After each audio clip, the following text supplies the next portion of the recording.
Қайырлы күн достар, бұл екінші сыныптың жаратылыстану жұмыс дәптері 32-ші жұмыс парағы табиғат ресурстары. Бұл жерде 34-ші беттегі тапсырма. Суретке қарап атауларын жаз, қайсы табиғат ресурстарына жатады, тек соларды бояу керек. Бірінші қой, қызанақ, балық, су тамшысы, бидай және ағаш жатады. Келесі 33-ші жұмыс парағы адам қолымен жасалатын ресурстар.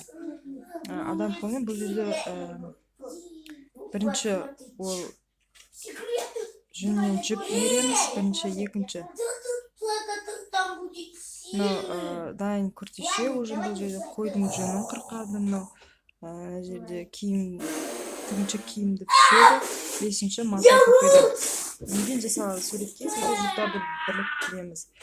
Мына жерде таңқурай, малина дейді, варенье.